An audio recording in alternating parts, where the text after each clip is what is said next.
The third phase of lockdown arising out of COVID-19 pandemic comes into effect today. Considerable relaxations have been made in lower risk districts.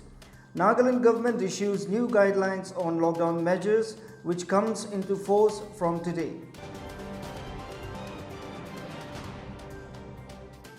Nagaland Chief Minister Nipirio says Nagaland joined rest of the country and world in a united effort to break the chain by going into a lockdown. He thanks all the frontline workers for their commendable work.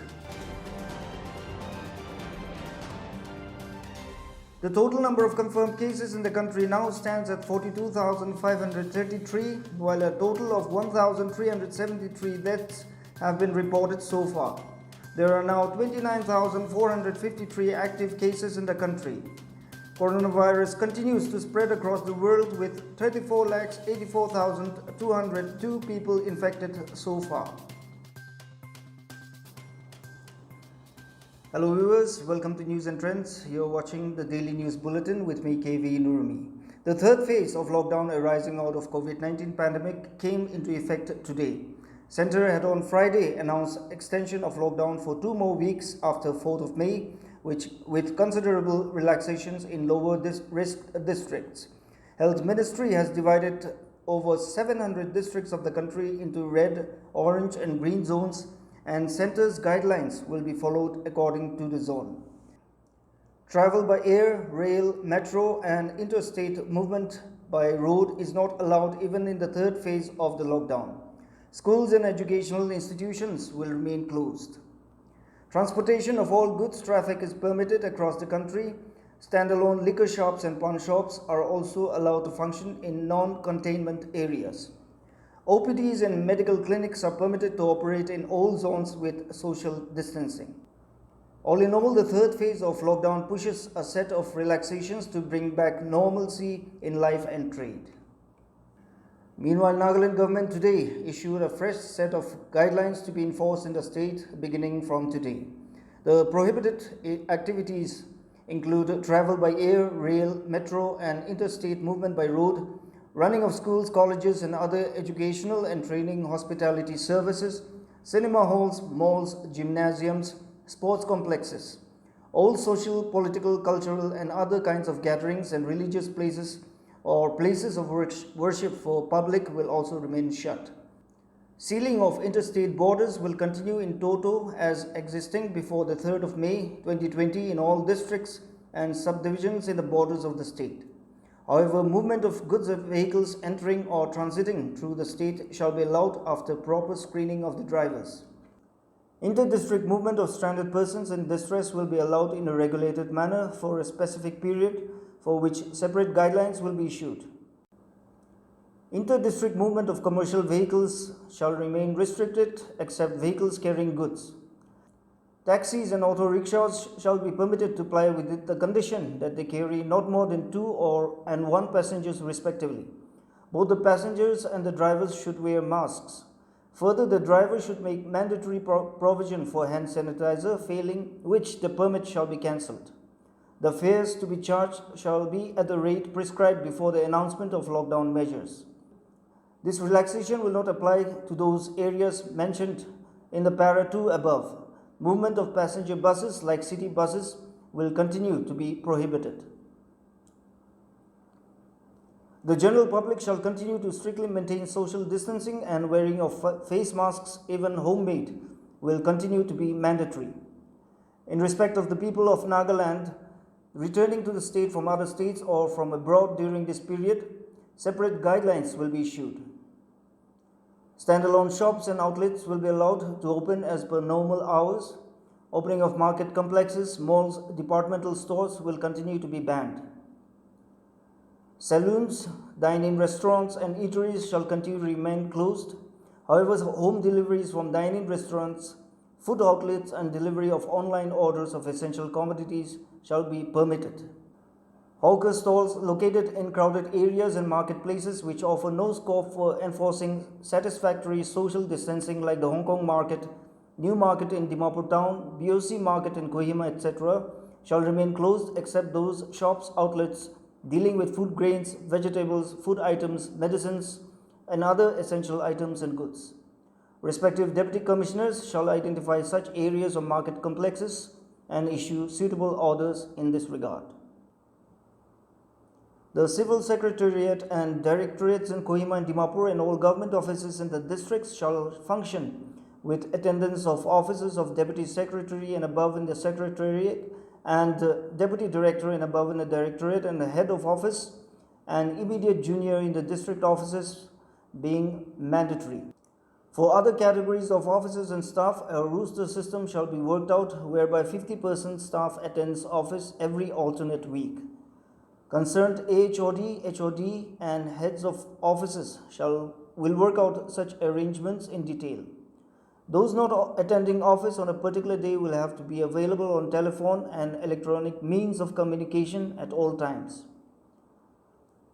District administration, police and medical and essential service providers like Treasury, Fire and Emergency Services, Home Guards and Civil Defense, prisons, PHED, Power, NIC, DIPR, Postal Services, Food and Civil Supplies, Social Welfare, IT&C, municipalities, councils, AIR, Doordarshan, pharmacies, BSNL and private telecom services, internet service providers, media, LPG, banks and ATMs, petroleum outlets shall continue as per previous arrangements.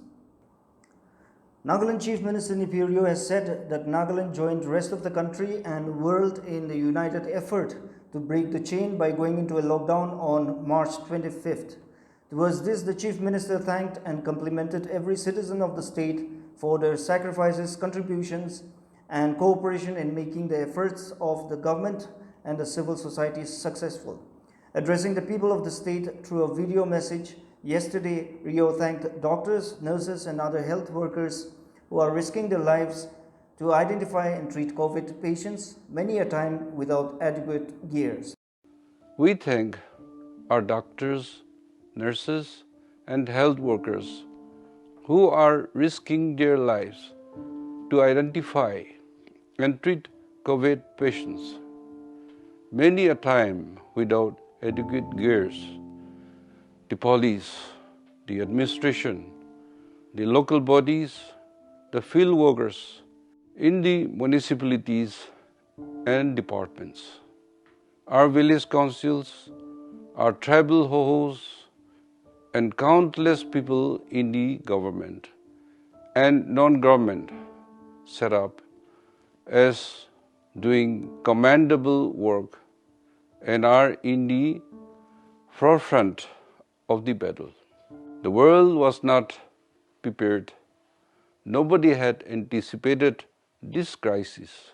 There were shortcomings and mistakes, but I can assure you, without any hesitation, that the efforts of the concerned agencies who battled against the odds were not lacking in any manner. The recovery rate of COVID-19 patients has improved to over 26% in the country. A total of 11,706 people recovered after treatment and have been discharged from the hospitals. The total number of confirmed cases in the country now stands at 42,533, while a total of 1,373 deaths have been reported so far. With this, there are now 29,433 active cases in the country. Coronavirus is continuing its spread across the world with 34,84,202 people having been infected so far, and the total number of deaths from the disease stands at 2,44,780. Nations hit with most coronavirus cases at present are the United States, Spain, Italy, UK, France and Germany. Back home, mock drill simulating treatment and subsequent death of COVID patient in the ward and the protocols to be followed in such a scenario was conducted at the district hospital Dimapur today. During the mock drill, the doctors, nurses and health workers strictly followed the guidelines for PPE donning serially.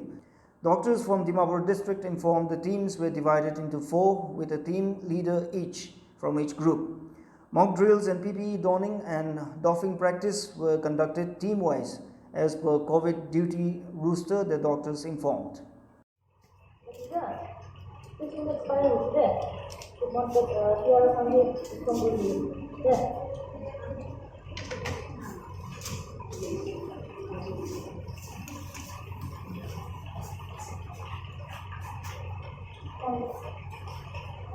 Dr. Asunlai. I'm a senior specialist ophthalmologist in District Hospital Dimapur. Now it's a COVID-19 hospital. Today the mock drill which we have done is Group C.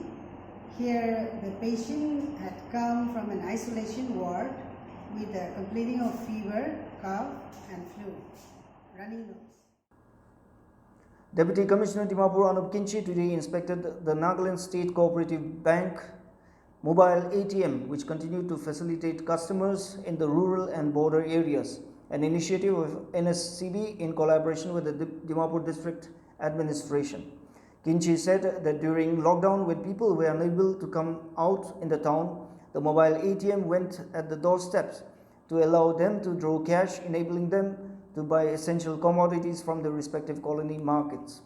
Apart from that, specifically the villagers in the Assam boundary who were using services from Dimapur were unable to come towards Nagaland after the borders were sealed, and therefore the mobile ATM were taken in the border areas to ease the burden of the people staying in the border areas, Kinchi maintained. General Manager NSCB Dimapur Ningsing Waba, who was also present at the site, pointed out that although there are a number of ATM booths in the city, rural and border areas lack the presence of ATM booths, and therefore to cover up the uncovered areas, the mobile ATM was introduced in 10th November 2017 during NSCB Golden Jubilee celebration. Ike na lockdown guri na manuan bisi tuk time de na ru bank pravi amingan ge na mobile ATM dia do amingan gani bisi beneficial ase aru dusra bank kan bhi not only cooperative bank dusra bank kan bhi na facility de de colony de public bisi moto paude ek aru itu karone bisi bisi bhai. Thank you. Under the initiative and permission from Deputy Commissioner Dimapur, Anup Kinchi, like-minded church leaders of Dimapur has been spreading the message of love and peace at various locations under Dimapur district for the third consecutive Sunday through public announcement system in coordination with DPRO Dimapur. The group has covered almost the whole of Dimapur town during the two previous Sundays, and yesterday the church leaders visited the police stations, hospitals and jails to pray, encourage and thank the frontline workers. Meanwhile, the town announcement, which started since 4th April 2020 to sensitize and disseminate important informations to the general public of Dimapur, is continuing till date as directed by DC Dimapur. And our strategy is, especially we would like to emphasize on the visiting of hospitals, police stations and jails. And our message is to thank them, encourage them and pass a message of love and peace to all these frontliners workers.